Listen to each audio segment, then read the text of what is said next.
Bonjour à tous, je vous retrouve aujourd'hui pour la présentation d'un livre de coloriage, le tout dernier livre de Kevin Théohart, dont je vous ai déjà fait des présentations de ces différents livres. Et en l'occurrence, il vient de sortir, il y a de cela quelques temps, le Mysterious Face 2. Si je ne me trompe pas, je vous avais déjà présenté le numéro 1. Donc c'est avec plaisir que j'ai pu découvrir cette nouvelle version des Mysterious Face. Donc ce que je vous propose, c'est de découvrir ensemble donc ces nouvelles illustrations dans ce livre et de poursuivre comme d'habitude avec une mise en couleur de l'une d'entre elles. Donc comme vous le voyez, vous avez tout un tas de portraits donc dans ce livre et comme d'habitude sur l'arrière, vous retrouvez les mises en couleur qui ont été réalisées par Sab de la chaîne Les Colos de Sab. Qui a donc mis en couleur l'ensemble des illustrations et qui peuvent vous guider, vous inspirer si cela vous intéresse. Donc c'est vrai que c'est toujours bien en plus de voir une illustration qui a déjà été colorisée. Ça nous donne un aperçu en tout cas de ce qu'on peut obtenir. Donc on va retrouver dans ce livre 20 illustrations et comme d'habitude différentes pages bonus qui sont issues d'autres livres. Alors on va regarder ensemble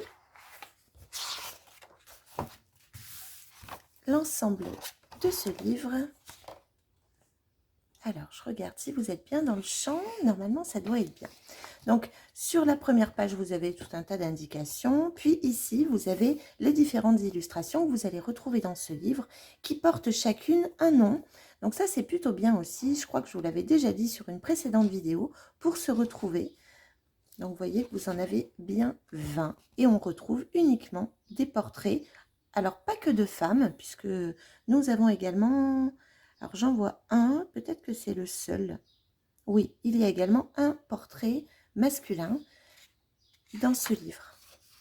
Donc, ce sont des illustrations qui sont en grayscale, qui sont vraiment très jolies. Vous allez pouvoir le découvrir.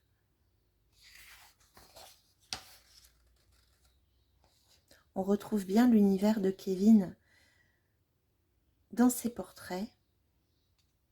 Avec beaucoup de... Je trouve qu'on retrouve souvent des regards un peu malicieux.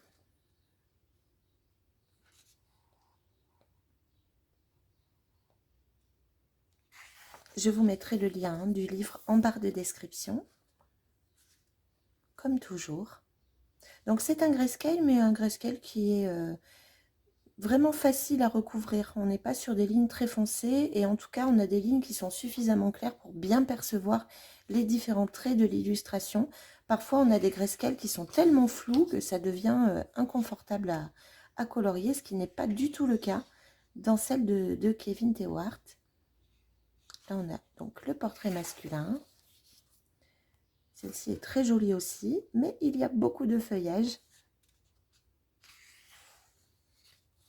Donc pour ces 20 illustrations, vous allez devoir débourser un petit peu moins de 13 €, ce qui est franchement très raisonnable. Rien ne vous empêche en plus de scanner les illustrations si vous voulez modifier le papier d'origine qui est un format Amazon, hein, qui est un papier Amazon.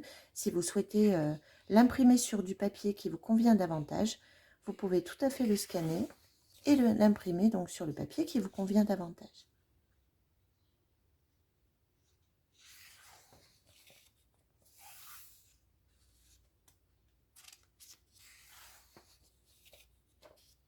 Celle-ci est vraiment magnifique.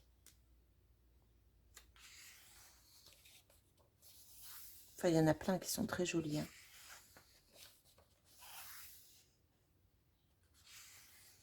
On a des regards qui sont plus enfantins, d'autres qui sont un peu plus réalistes, sur un versant plus adulte. Donc c'est vraiment assez varié, je trouve. On a beaucoup de thématiques finalement différentes qui peuvent nous permettre d'aller dans des univers très variés. Celle-ci, là, dans la fleur de lotus, elle est vraiment magnifique, celle-ci. Avec le petit bébé. Là, on a Maria avec quelque chose de plus... Ça fait penser un peu au maquillage d'Halloween qu'on retrouve sur certaines illustrations. Celle-ci aussi. un peu plus dark.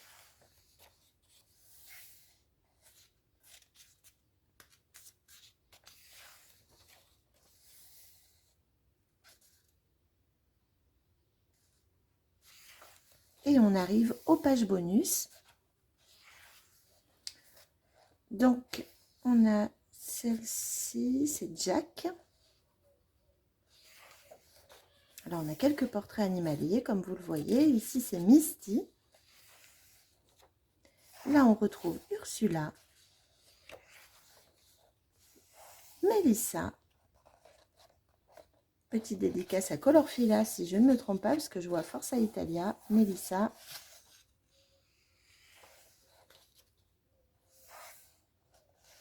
Sachita. Une illustration de Pâques. Et on arrive à la fin. Et vous retrouvez à la fin d'ailleurs encore quelques illustrations qui sont données en exemple que vous pouvez également retrouver sur la boutique Etsy si vous voulez uniquement choisir l'une d'entre elles et l'acheter de manière unitaire plutôt que de faire l'acquisition du livre. Je vous mettrai également le lien de la page Etsy, de la boutique Etsy donc de Kevin Theohart et de Sab en barre de description de cette vidéo et on arrive à la fin. Donc vous voyez que vous avez différents livres qui sont d'ores et déjà disponibles que vous pouvez retrouver sur Amazon. Donc vous avez le Mysterious Face, vous avez le Winter Time, le Manga Style 2 et donc là le Mysterious Face 2. Donc voilà, donc ce que je vous propose c'est de me lancer dans une mise en couleur. Donc je sais déjà quelle illustration je vais vous proposer puisque Kevin a eu la gentillesse de me l'envoyer en format PDF, sachant que c'est ce que je préfère puisque je ne suis pas une grande adepte du papier Amazon. Donc j'ai choisi celle-ci. Je vais donc vous proposer une autre version donc, que celle de Sab que vous pouvez retrouver à l'arrière de ce livre. Donc de ce portrait assez particulier, un petit peu, j'allais dire féerique, parce qu'effectivement, on est dans des éléments qui sont pas, on n'est pas sur un versant très réaliste, mais c'est pas grave. Je vais donc l'imprimer sur le Lightfast Paper et je vais me lancer avec la gamme des Prismacolor pour réaliser l'ensemble de cette illustration. Et puis, je vous retrouve à la fin de la vidéo pour vous faire un petit retour sur ce que j'ai pu essayer de réaliser sur cette illustration. Donc, je vous laisse en musique et je vous retrouve tout à l'heure. À plus tard.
Je vous retrouve donc à la fin de cette mise en couleur pour vous faire un petit retour sur mon expérience dans la réalisation de celle-ci. Alors, je suis partie sur quelque chose de complètement, comment dire, complètement fantastique, puisque je me suis amusée à réaliser un portrait dans des tons verts, ce qui est une première pour moi.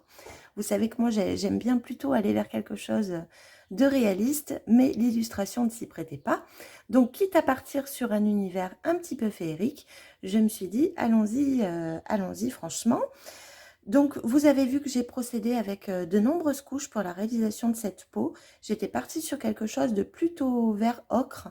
Et puis finalement, quand je me suis approchée de la fin de la deuxième couche, je pense, de la réalisation de la peau, je percevais les écailles et je me disais, non mais comment je vais réussir à harmoniser tout ça. Donc, je me suis dit que j'allais repartir sur de nouvelles couches avec des tons beaucoup plus verts. Donc, ça a été un petit peu long comme processus, mais une fois que vous avez réalisé la peau, franchement, l'illustration est quasiment terminée. Ensuite, je suis restée dans des teintes assez restreintes, hein, comme j'ai l'habitude de le faire pour ne pas trop me perdre. Donc, j'ai ajouté un petit peu de orange ocre pour apporter un petit peu de lumière. Donc voilà, j'ai également ajouté un petit peu de gel pen Sakura ici.